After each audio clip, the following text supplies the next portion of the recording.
Hi everybody, it's MattHawes here of The Happy Show with another video vlog. It's April 6th, that's 2008, on a Sunday. As many of you who watch my videos on a regular or semi-regular basis know already, I am a big Beatles fan. And I have shown bits from my collection, and I've also discussed some other things connected to the Beatles in the past. And I'm actually going to retread a little bit of that with this video vlog for one particular reason. I have a couple of videos that I put up that deal with a special part of Beatle lore. It's the Paul is dead rumor. Now, this is an odd little thing that, I don't know how little would we consider it, because it's gotten kind of big. And in fact, to me, it seems like it's gotten bigger with the YouTube community in some areas of the YouTube site, and on the internet in general. It seems like it breeds more of a base, I guess, for this sort of discussion. Because almost 2 years ago, no, a year and a half, something like that. One of the first videos I think I put up on the Happy Show channel was it was old footage from my program, The Happy Show, and that's the public access TV show I have here in Evansville, Indiana. I did one of the first things I did on The Happy Show, believe it or not. Before Happy, the puppet, was even a part of the show, I did discussion on the Beatles' Paul is Dead rumor. Now, the Paul is Dead, for those of you that don't know, aren't up on your Beatle lore, or haven't listened to me talk about this in the past, there's a story that goes that in 1966, Paul McCartney actually died in a car crash. I've heard that now there's new variations, maybe a helicopter, he fell from a helicopter and all, but originally it was a car crash, is what they said originally, in the way the hoax goes, the rumor, the myth, the legend, whatever. And, yeah, so whatever happened, he supposedly died in 1966. It was originally a car crash. And then they said he was replaced by a look-alike. And there was other weird variations in the past. Like, at one point I even heard an android, which is really getting out there. But the common thought is that it was, William Shepard or Billy Shears, or that they're the same name. And then it seems like as the years progress, as the legend grows and grows, there's more variations on even the name of who supposedly this person is that replaced Paul McCartney, Sir Paul McCartney. But it wouldn't have been Sir at the time, because it wasn't really him when they knighted him. Anyway, I'm getting ahead of myself. So, there's these people that genuinely believe this. And what happened basically is in the late 1960s, 1969 to be exact, there was a call to a Detroit rock station. And this is where it first got national attention in the United States, and pretty much started to become a more globally known thing, I guess, around this time, the same time period.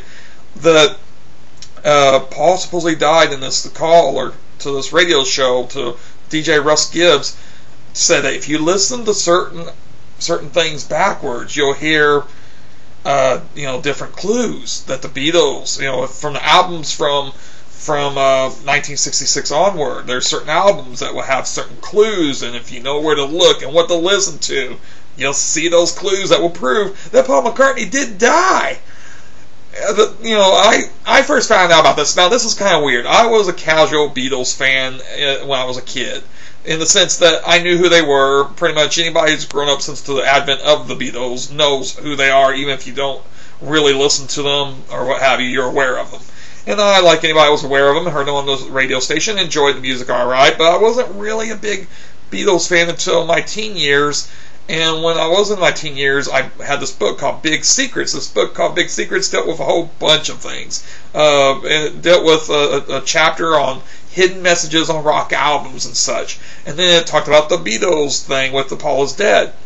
Even at the time, at that age, I thought, whatever. And the book didn't come from the angle that it was true. In fact, it was more the other way. But it was saying, it was basically, going and investigating these different backtracks and giving their message, or giving them what their findings were. Not just with the Beatles, again, just with a bunch of different rock groups. But in particular, I took note of the Beatles thing, and I thought, wow, this is interesting. And just for fun, I went out and started buying the albums and cassette tapes at that time. This was before CDs. I'm not old. And what happened is I started playing the albums and listening to the music and actually liking what I heard on the album cuts better than I heard on the radio station. And in a weird way, it's because of this rumor that I became a big Beatles fan. And again, I never believed it. I still don't. I'm sorry. I know I'm going to hear flack from the people who do believe in it, because there's a devout following of those people out there, and that's what this video is really meant to address. I'm just giving you a backstory here, but basically,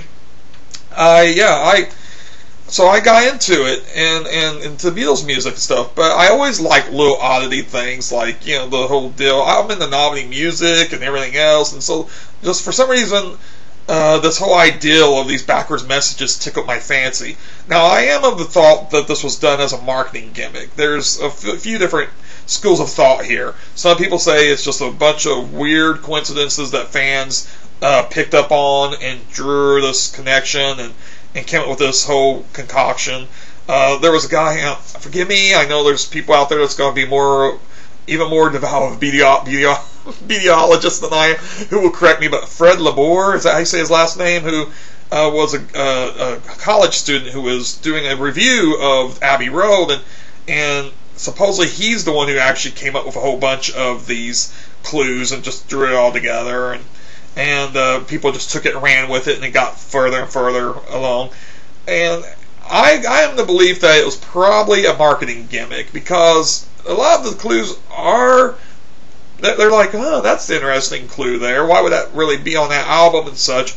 And I think of it as being a marketing gimmick by the Beatles. But as far as the people who really believe that Paul McCartney died, they're pretty adamant about it sometimes, and they have all sorts of clues. And like I said, the stories have grown over the years. The original clues have blossomed into a whole bunch of other kind of clues. They talk from everything about the shape of his face, talking about how a 20-year-old doesn't look like a 40-year-old, go figure, anymore. And so that's proof somehow in their mind that that's not really Paul McCartney anymore. And I was watching a video just minutes ago of the Royal Command performance of the Beatles performed in 1966, and you see the same mannerisms in Paul McCartney there that you see him today, but people, I digress, they want to believe that he's not dead, and there's nothing, I guess there's nothing wrong with that. I don't know, that could be kind of, but if people want to believe that, okay, live and let live. If they want to believe he's really dead, I don't, and it's fine if they do. But and I know I've seen all the websites and the clues. There's a guy who has a bunch of videos up, and I'll put a link over here to him, called IAMAPHONEY. And his stuff's fascinating. Even if I don't believe the story, it's fascinating. These people have got to a point where they're tying into Satanism, Masons, and New World Order, and all sorts of things. But it is fascinating, at least to me. And it's interesting to watch. And his videos, they're kind of creepy in a way, and they're meant to be. And I almost think he's having fun with people anyway. I don't know if he really believes all this himself, but he does a great job of putting this stuff together, and there's a whole series of them.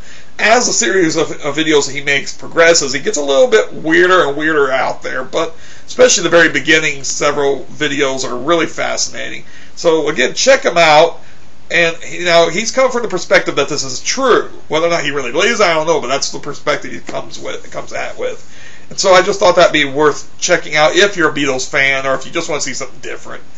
What are your thoughts? I mean, again, I don't have no problem if people want to believe it. I don't really see how they can believe it, but if you think there's a legitimate reason for why you believe it, and I know all the clues again, so I don't need to know the clues, but just tell me what you think, though. I'm just curious. I want to know how many people out there believe it, and why they believe it. Why is it? Have all these clues really made you believe this? So yeah, I just wanted to discuss that because I just thought it was fascinating. I wanted to get people's opinions. Make video responses, even if make video responses if you have clues and want to prove it. Make video responses if you think it's silly. Let's just keep it civil and nice. But let's go ahead and discuss this, because I know people are really passionate about this thing, apparently. And while I'm at it, I'll just hurry up and tell you that on my last, the last video I made that wasn't a vlog on this channel was the Ghost Catchers thing. I said there was a secret message. I was going to tell you what it was, and here it is. This fits in. You see, it's a backward message. Ooh. It is: the Happy Show makes you eat granite. That's right. That's the hidden message. Did you catch that? Anyway, that's the end of my video blog for today because I think I'm running out of time. Yay! Yeah!